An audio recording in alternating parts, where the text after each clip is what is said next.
After traversing reincarnation and reaching the land of origin, the 6 greatest experts of humanity, the primal chaos city lord, Peng Gong, dark, deserted mirror, ice mountain master, and Long Sheng, became disciples of a former elder of the Blade River sect. Through years of teaching and observing the growth of humanity, Luo Feng had already formed a clear understanding of the human race's potential. Even with his guidance and the support of the primordial ancestor, he believed that only around 10 humans could eventually reach the level of a void space true god. Among all humans, only these 6, together with Luo Feng and the primordial ancestor, stood at the very peak. At that moment, Luo Feng looked toward Morosa. Although Morosa's true body remained inside the star tower, continuously absorbing energy and growing stronger. One of his avatars always accompanied Luo Feng, ever since sparring with his master. Morosa had realized that Luo Feng's strength was unfathomable. Even after reaching the ultimate realm himself, he still could not judge Luo Feng's true power. Morosa knew that the ultimate realm was his natural limit and that the possibility of breaking through it was almost non-existent. Unless he could surpass that limit, he would forever remain tied to the path of destruction and would eventually perish alongside it when the land of origin reached its end. Because of this, Morosa placed all his hopes on Luo Feng, believing that only his extraordinary master might one day help him break free from his shackles. Luo Feng instructed Morosa to permanently leave an avatar in Huyang City and continuously obscure heavenly secrets and blur causality. His goal was simple. He wanted the human race to develop safely without attracting the attention of ancient and terrifying existences. Morosa confidently declared that after mastering the complete Great Tao, no one in the land of origin could successfully spy on them under his concealment techniques. Luo Feng nodded in satisfaction. The situation throughout the land of origin was becoming increasingly complicated. The 3 major first-rate forces, the Tianmu Kingdom, the Lord of the 10,000 Realms, and the East Extreme Domain, were all secretly making moves. However, because they concealed heavenly secrets and erased traces of causality, the outside world knew almost nothing about their actions.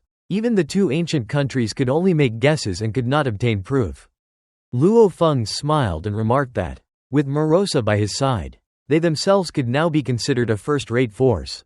Morosa confidently replied that the combination of himself and his master was probably stronger than both the Tianmu Kingdom and the Lord of the 10,000 Realms. However, Luo Feng warned him not to underestimate their enemies. The Lord of the 10,000 Realms had comprehended a complete Great Tao by himself, and his spiritual will had already surpassed the God King level. Over the endless years, he might have secretly broken through his limits. Then Luo Feng finally revealed his true intention. Since he had become strong enough, it was time to deal with certain matters that had long disgusted him. He announced that he intended to eliminate all 10 of the greatest sinners of the land of origin.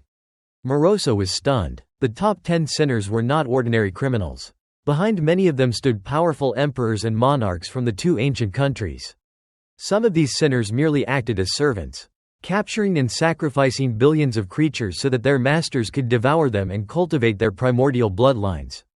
Consuming countless lives had become one of the methods used by certain emperors and monarchs to increase their strength. Morosa worried that killing these people would provoke the wrath of several emperors and monarchs at once. Even if his destruction path body reached its peak, it would only be comparable to an emperor or monarch possessing a full set of supreme treasures. Facing several of them together would be terrifying. Luo Feng, however, remained completely calm. He told Morosa not to worry. Since he himself was not afraid, there was no reason for Morosa to fear anything. Luo Feng explained that he intended not only to kill these sinners but also to use this opportunity to test how deep the waters of the land of origin truly were and discover who would emerge from the shadows to protect them. They decided to begin with the 3 weakest sinners, the ancestral god of the snow realm, the sky Hou God King, and Lord Desolate Wind. The first target was the snow realm territory. Endless snow fell there all year round, and every snowflake and river formed part of the true body of the ancestral god of the snow realm. He cultivated the great Tao of life origin and sought to endlessly expand the scale of his life force. In his territory, countless generations of creatures were born only to become his cultivation resources. Whenever he wished, he could devour unimaginable numbers of living beings to strengthen himself, although he carefully controlled the amount he consumed to ensure that the population could continue reproducing. Luo Feng found such behavior utterly disgusting. In Luo Feng's eyes, cultivators who viewed billions of lives as nothing more than food had abandoned all morality and no longer deserved to live in the land of origin. In the past, when he lacked strength, he could only endure and remain silent. But now that he had become powerful enough, he intended to act. Without any hesitation, Luo Feng launched the Lai Yuan technique. A terrifying spiritual will attack instantly descended upon the vast body of the ancestral god of the snow realm. At that moment, the ancestral god was peacefully cultivating and had no idea that death had arrived. Suddenly, his consciousness saw only an enormous star crushing toward him. Before he could react or use any secret technique, everything was destroyed. His spiritual will was completely obliterated, leaving no chance of survival. His enormous body became nothing more than a lifeless corpse, which Luo Feng calmly collected. With the death of the ancestral god of the snow realm, the countless creatures living under his oppression unknowingly entered a new era. As the dark sky that had dominated their lives for endless years had finally disappeared. At the same time, another avatar of Luo Feng and Morosa arrived in the territory ruled by the Sky Hou God King. This small kingdom lay between the Thunder Ancient Country and the Wanji Kingdom. Although weaker than the Emperor of Tiankun, the Sky Hou God King still possessed the strength of a second realm God King and ruled absolutely over all creatures in his domain. He too consumed the lives of his subjects and even had to send most of the harvested essence to a monarch above him. While the Sky Hou God King was deep within his palace, Luo Feng suddenly appeared before him. There was no battle and no resistance. A single spiritual attack instantly annihilated his consciousness. His body became a corpse, which Luo Feng immediately collected. The third target was Lord Desolate Wind. He ruled an enormous island containing 39 provinces of primal chaos and countless living beings. As an ancient second realm god king and a guest elder of the Flame Wind Ancient Country, his position was extremely high, and no one within his territory could resist him. Yet even such a powerful figure was helpless before Luo Feng. Luo Feng and Morosa appeared inside his secluded cultivation chamber. And in the next instant, Lord Desolate Wind was already dead. His corpse was collected just like the others. Thus, in a single operation, the 3 weakest god kings among the 10 greatest sinners of the land of origin were simultaneously exterminated. The sudden deaths of these infamous figures instantly sent shockwaves throughout the entire land of origin, causing every major force to investigate and wonder what terrifying existence had begun cleansing the world's greatest evildoers. Although these 3 were not among the strongest godly kings, they ranked within the top 10 sinners because of the countless atrocities they had committed over endless years. Their survival abilities were exceptionally powerful. The ancestral god of the snow realm cultivated the life origin path.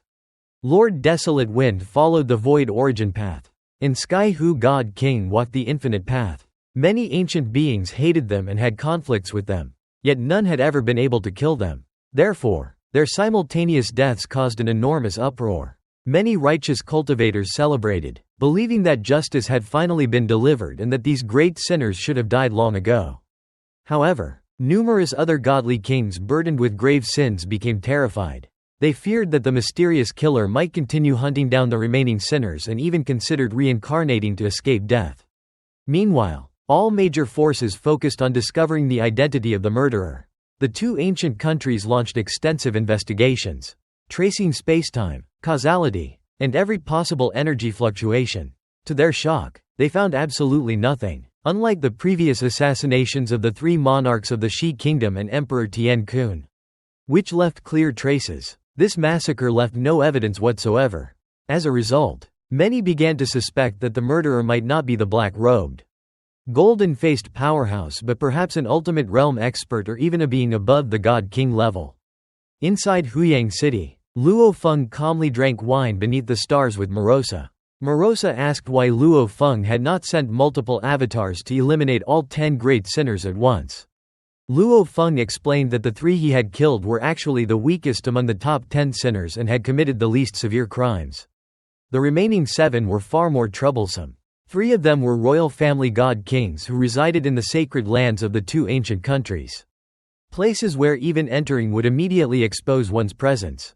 The other 4 were solitary cultivators with incomparably greater sins and terrifying strength. Luo Feng listed these notorious criminals. The greatest sinner was the Iron Demon Lord.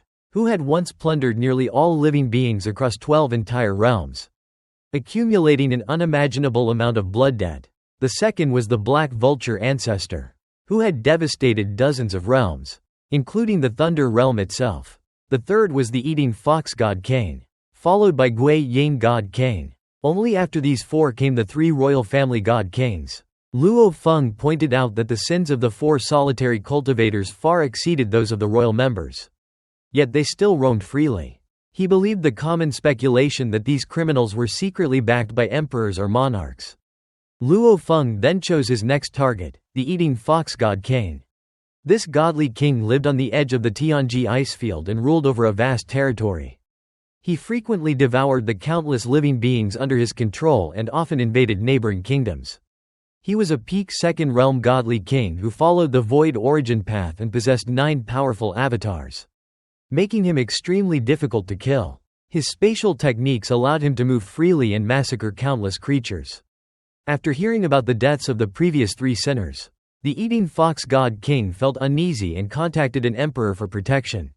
The emperor reassured him because one of his avatars was hidden inside the emperor's palace, a place no ordinary enemy could threaten. However, disaster soon descended. The Eating Fox God King suddenly sensed an enormous star crashing toward him. It was Luo Feng's terrifying spiritual attack. Realizing the danger, he desperately called for the emperor's help. The emperor's palace managed to weaken the attack by roughly 20 to 30%.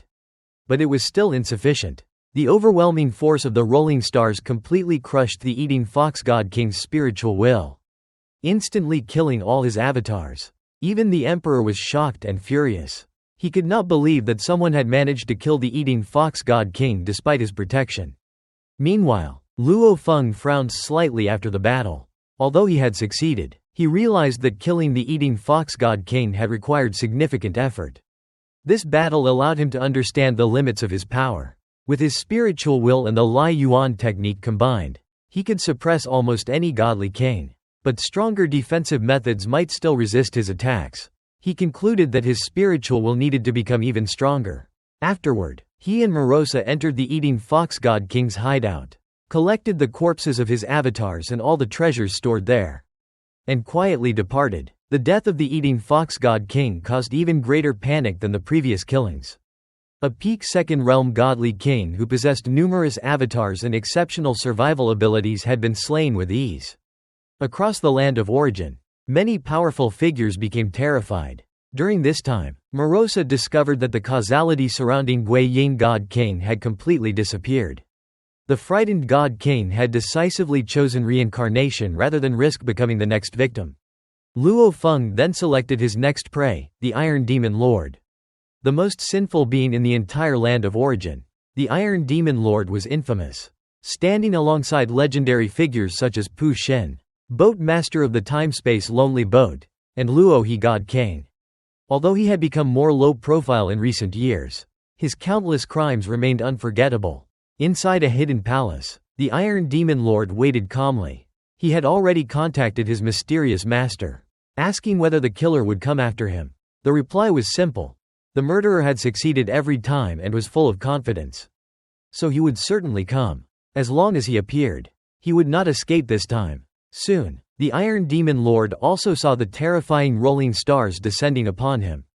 Even he could not withstand the overwhelming spiritual attack. His consciousness was instantly annihilated. However, the moment Luo Feng killed him, he sensed something unusual about the body. Suddenly, endless black-red flames erupted across billions of kilometers, burning everything nearby into ashes.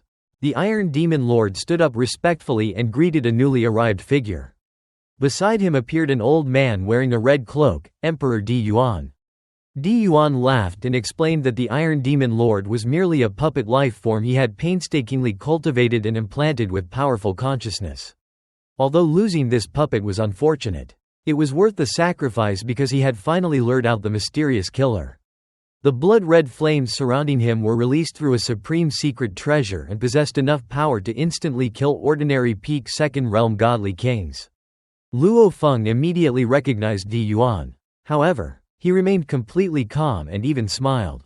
To him, the deaths of sinners such as the Eating Fox God King and the Iron Demon Lord meant little. As long as the masterminds behind them remained alive, new subordinates could always be created. Luo Feng then revealed his true purpose. He asked Di Yuan whether he knew why the great sinners had not all been killed at once. Before Di Yuan could answer, Luo Feng declared that Di Yuan himself was the true prey. The heavens and earth instantly changed. Endless blood-colored rivers appeared and surged across the sky, their terrifying power instantly shattering Di Yuan's domain of blood-red flames. Yet Di Yuan showed no fear. As one of the 13 emperors of the flame-wind ancient country, he had already notified the other emperors the moment he acted. A direct confrontation between Luo Feng and one of the most powerful rulers of the ancient country was finally about to begin. Luo Feng discovered that the true mastermind behind the notorious Iron Demon Lord, the greatest sinner in the land of origin, was Emperor Yuan himself. Realizing that this revelation would make all the emperors and monarchs more cautious and that he might never get another chance to strike, Luo Feng immediately decided to act. At the same time, he wanted to eliminate the second greatest sinner, Black Vulture Ancestor, before the latter could reincarnate and escape punishment. Therefore, Luo Feng and another avatar of Morosa instantly crossed the vast distance of space and arrived at the Black Vulture Palace. Inside the palace, Black Vulture Ancestor remained calm despite learning that both Eating Fox God King and Gui Ying God King had disappeared. He did not know whether they had died or reincarnated, but he was curious about the mysterious powerhouse responsible for their fates. Since 3 monarchs of the Thunder Ancient Country stood behind him, he believed that nobody in the land of origin could truly threaten him. However, this confidence vanished in an instant. Luo Feng unleashed an incomparably powerful spiritual attack that resembled a gigantic rolling star. The attack was so terrifying that Black Vulture Ancestor's spiritual will had no ability to resist. His body of black mist instantly became a corpse, and every avatar he possessed throughout the land of origin also died simultaneously. Yet Luo Feng quickly discovered that one of Black Vulture Ancestor's avatars was hiding inside Mount Lighting, the holy land of the Thunder Ancient Country. Due to the incredible defenses of this sacred place, Luo Feng's spiritual attack was weakened by 70 to 80%, only severely injuring the hidden avatar instead of killing it outright. This surprised Luo Feng because even the palaces of emperors could only reduce his attacks by 20 to 30%. Mount Lighting was clearly the most heavily protected location in the entire land of origin. Inside Mount Lighting, Black Vulture Ancestor was utterly terrified. Although he had hidden in the safest place imaginable, he had still suffered severe damage to his spiritual will.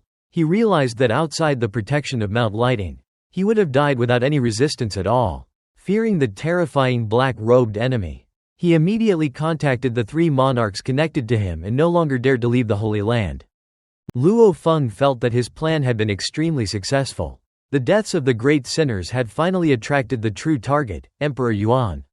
Although the supreme rules of the land of origin restricted everyone's power and prevented Luo Feng from using the full capabilities of the Star Tower, they also prevented the ancient ancestors from displaying power beyond a certain limit. Even so, the restrictions meant that killing emperors and monarchs hiding inside their own territories remained extremely difficult. Luo Feng reflected that he did not actually hate most of the emperors and monarchs. He respected figures such as Emperor Chu, Emperor Ming, and Di Fu. However, Emperor Yuan was different. Unlike many corrupted beings, Emperor Yuan had not cultivated the primordial bloodline and remained fully conscious and rational. Nevertheless, he had deliberately cultivated a terrifying inheritance that allowed him to transform into an endless abyss and devour countless living beings. For countless years, he had secretly used Iron Demon Lord to capture innumerable creatures, and the true number of victims was simply unimaginable. At that moment, Emperor Yuan appeared in his black robes, surrounded by endless rivers of blood. He laughed confidently as his armor and treasures glowed with power. A dark and blurry abyss descended around him while 2 gigantic hands appeared in the heavens, covered with countless secret patterns and attempting to crush the endless blood river. Luo Feng judged that Emperor Yuan had probably mastered only 2 or 3 ultimate realm techniques. But the emperor possessed numerous beyond God King level secret treasures, allowing each of his attacks to reach astonishing levels comparable to Luo Feng's own fusion techniques. However, Luo Feng had no intention of fighting fairly. With a thought, he activated the Star Tower. He deliberately chose not to trap Emperor Yuan inside the tower because killing him there would expose too many secrets of the Star Tower. Instead, he used the tower to control the endless blood river itself. The blood river immediately transformed. Every stream became like an independent world, incomparably heavy and filled with suppressive force. The river began invading Emperor Yuan's body, bypassing his defenses and crushing him from within. Inside Emperor Yuan's body existed a black pearl that naturally evolved into an abyss and helped him resist the attack. But even this was not enough. Driven by the power of the Star Tower, the blood river became overwhelmingly destructive. Emperor Yuan was completely shocked. He possessed 5 super-secret treasures, including 3 defensive ones, and was also an ultimate realm life form. Yet he could clearly sense that his body could only survive for 3 breaths of time before being completely destroyed. For the first time in countless years, Emperor Yuan felt genuine terror. He immediately sent frantic messages to all the emperors of the flame-wind ancient country. Desperately begging for help, he warned them that if they did not come immediately, he would either die or be forced to reincarnate, losing all of his precious treasures and paying an unbearable price to rebuild his cultivation. The other emperors were initially stunned. Since their relationships with Emperor Yuan were generally poor, few wanted to help him. Emperor Luo Feng mocked him and thought capturing the black-robed figure was impossible. Emperor Chu simply ignored him, while Emperor Ming remained indifferent. Emperor Kong considered helping because one of his subordinates, Hou God King, had been killed by the black-robed figure, but he planned to wait and see whether other emperors would move first.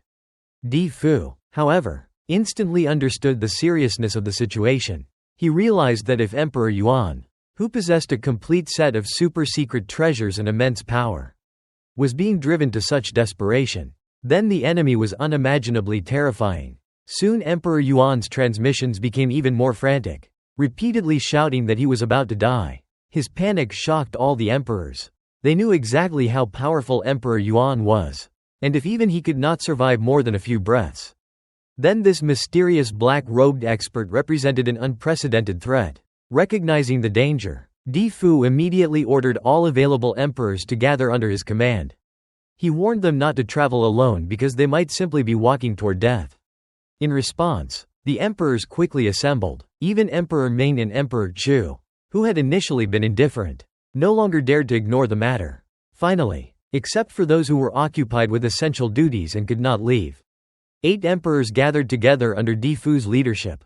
Using a powerful formation, they crossed endless distances in an instant and rushed toward the battlefield covered by the endless blood river, preparing to face the terrifying black-robed powerhouse who had driven Emperor Yuan to the brink of death. Emperors of the flame-wind ancient country had many internal conflicts, but at crucial moments they remained united because only their combined strength allowed them to suppress rogue cultivators and maintain control over the finest resources of the land of origin. Following the command of the ancestor of flame wind, Di Fu activated the primordial space 8 phases array, an ancient formation consisting of 8 layers stacked together. Di Fu and Emperor Ming stood at the center while the other 6 emperors supported them. The array immediately reached the upper limit of power permitted in the land of origin. Emperor Ming's exceptionally powerful spiritual will and his super-secret treasure further enhanced its might, making the 8 emperors believe that no enemy in the land of origin could withstand them. Although Emperor Yuan had caused many problems in the past, none of the emperors were willing to let one of their own be killed by a rogue cultivator.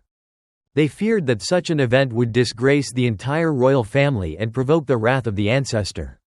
Therefore, they hurried to rescue Emperor Yuan and stop the black-robed figure, Luo, whom they believed to be responsible. The primordial space 8 phases array crossed an immense distance and arrived above the endless blood river created by Luo Feng through the Star Tower. At that moment, Emperor Yuan's situation was extremely dire.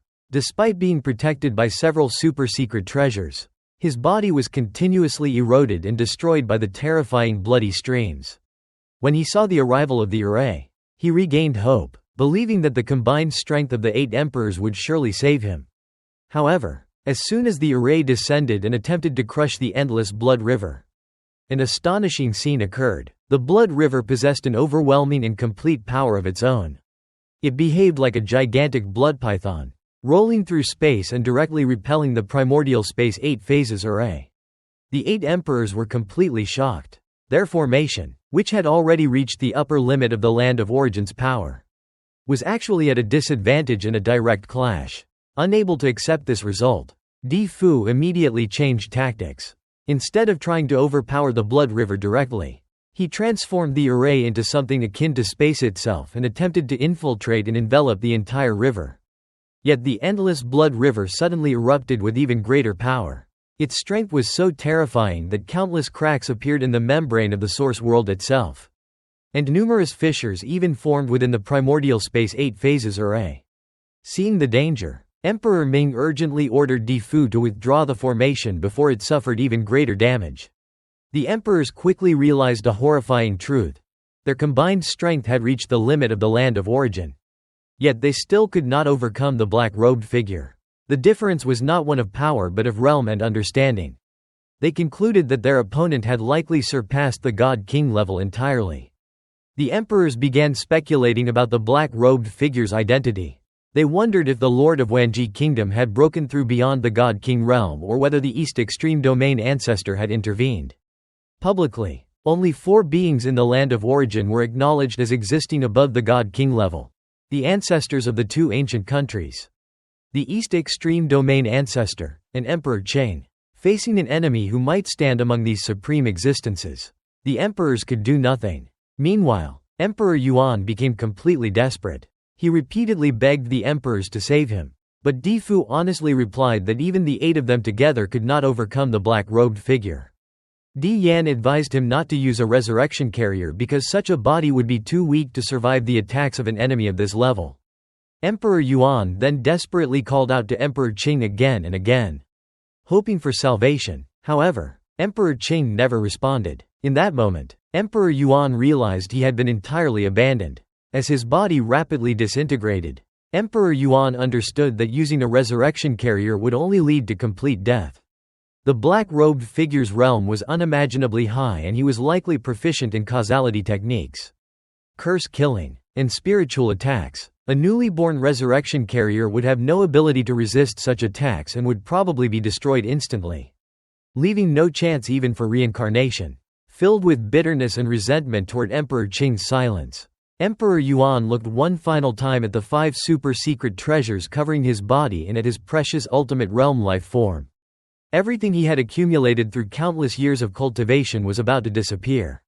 When only 1/10 of his body remained, Emperor Yuan finally activated the reincarnation secret technique. His physical body completely dissipated, leaving only his treasures behind. Luo Feng immediately noticed what had happened. He had already prepared to cooperate with Morosa to unleash powerful curse techniques capable of killing a newly created resurrection carrier. Morosa had mastered curse killing long ago and, after reaching the ultimate realm, had become even more terrifying. Luo Feng himself had also advanced greatly on the path of destruction and possessed the ability to launch curse attacks. Together, they would almost certainly have been able to destroy Emperor Yuan's resurrection carrier. However, by choosing direct reincarnation instead, Emperor Yuan escaped immediate death. Although Luo Feng regretted being unable to kill Emperor Yuan completely, he understood that reincarnation meant Emperor Yuan's identity would be hidden. Unless Emperor Yuan willingly exposed himself in the future, nobody would know where he had reincarnated. Luo Feng therefore decided that if Emperor Yuan ever revealed his identity again, he would seize the opportunity to eliminate him permanently. Afterward, the endless blood river swept away all of Emperor Yuan's remaining treasures, including his valuable super-secret treasures. The 8 emperors then angrily confronted the black-robed figure. Emperor Yan shouted that even if he was in existence above God Kings, killing an emperor of the flame-wind ancient country would never be forgiven by the royal family. Luo Feng merely laughed and arrogantly asked what they could possibly do about it. His complete disregard for the royal family infuriated the emperors. Yet they could not refute him. Under the rules of the Land of Origin, beings above the God King level were nearly impossible to deal with. Even the ancestors of the 2 ancient countries would find it difficult to harm each other at that level. The emperors could only watch as Luo Feng and his servant Morosa calmly departed with the endless blood river. They then discussed Emperor Yuan's future, since he had reincarnated and carried enormous debts within the royal family. Even if he later returned and revealed his identity, He would never regain his former status as an ultimate realm life form. More importantly, exposing his identity would likely result in the black-robed figure hunting him down again. Therefore, they believed Emperor Yuan would never dare reveal himself. The emperors sighed with regret.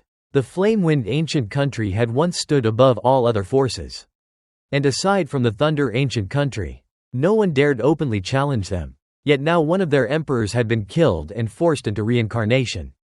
The royal family had gone from 13 emperors to 12, and this event represented an enormous humiliation. Realizing that the situation had exceeded their ability to handle, they decided to report everything to Emperor Qing and also inform the ancestor of Flame Wind. Back in Huyang City, Luo Feng and Morosa sat atop a tower and drank wine together. Morosa happily praised his master for using the deaths of the sinners to lure out the true mastermind behind the tragedy. He admitted that openly killing an emperor of the flame-wind ancient country felt incredibly satisfying. Luo Feng replied that Emperor Yuan deserved his fate because he had devoured countless living beings and committed atrocities far worse than many previous villains. Nevertheless, he still regretted being unable to prevent Emperor Yuan's reincarnation. Morosa also confessed that he had once wished to compete with Luo Feng. But after witnessing the overwhelming power of the great Tao of life and death and the abilities of the Star Tower, he realized the enormous gap between himself and his master. However, Luo Feng remained cautious. He reminded Morosa that the matter was far from over because the flame-wind ancient country still possessed Emperor Qing and the mysterious ancestor Yan Feng. He intended to wait and see what actions these supreme figures would take next. In Qingdu, the capital of the flame-wind ancient country, Marquis Di Fu and 7 other emperors went to Emperor Qing's palace after Emperor Yuan was killed. However, the puppet guardian refused to disturb Emperor Qing, insisting that his master had ordered that no matter what happened, he was not to be interrupted during his seclusion, even if all the emperors died. Unable to force their way in, the 8 emperors went to report the matter to the ancestor. They respectfully informed him that a mysterious black-robed figure and an old servant had attacked Emperor Yuan, forcing him into reincarnation, and that all 8 of them together had been unable to defeat the enemy, who was suspected to be in existence above a god king. Yet the ancestor also remained silent, apparently in meditation, leaving the emperors helpless. The death of Emperor Yuan quickly shocked the entire land of origin. Powerful beings investigated the battlefield and discovered that the traces of the battle had been completely erased by someone who had perfected the Great Tao. Although no one could determine the killer's identity, everyone concluded that Emperor Yuan had been killed by an existence at least at the ultimate realm. Even the monarchs of the Thunder ancient country were alarmed, fearing that such a being could easily kill any of them. They became more cautious and ordered their forces to identify the murderer. As the news spread, the entire land of origin became tense. The royal families of both ancient countries restrained their arrogance and stopped their previous acts of slaughter and oppression because everyone knew that the killer despised evil. Many believed Emperor Yuan had survived through reincarnation but dared not return to the royal family for fear of being hunted again. Among the royal families, discussions about Emperor Yuan's death became the main topic of conversation. Ordinary clan members merely watched the situation unfold, while those who had committed great sins or held high positions felt deeply uneasy. Eventually, Emperor Qing emerged from seclusion and summoned the remaining 11 emperors. To their surprise, he laughed about the situation and treated Emperor Yuan's death as a minor matter, pointing out that Emperor Yuan had merely reincarnated and had not been completely destroyed. He criticized the emperors for becoming too comfortable in the safe environment of the land of origin, explaining that the outside world was far more dangerous, where even he and the ancestors had to act cautiously. Emperor Qing analyzed the battle and concluded that the black-robed figure was either of an extremely high realm or possessed an incredibly powerful secret treasure. The endless blood river technique displayed by the enemy had surpassed even the 8 emperors' combined formation. He admitted that even if he personally fought the black-robed figure, he would at best gain a slight advantage and still would not be able to defeat him. Under the rules of the land of origin, not even the ancestors could gain the upper hand against such an opponent. He therefore advised the emperors not to act recklessly. In his view, powerful enemies and allies were inevitable, and one should learn to make friends rather than create unnecessary enemies. If the black-robed figure eventually became invincible within the land of origin, then the flame-wind ancient country would have to learn to coexist with him. If they sincerely sought friendship and he still remained hostile, then they would treat him as an enemy and kill him whenever they met him outside the land of origin. Since the foundation of the Flame-Wind ancient country lay within the land of origin, Emperor Qing emphasized that mutual destruction was undesirable and that befriending the mysterious black-robed figure was the wisest course of action. The 11 emperors ultimately agreed with his decision.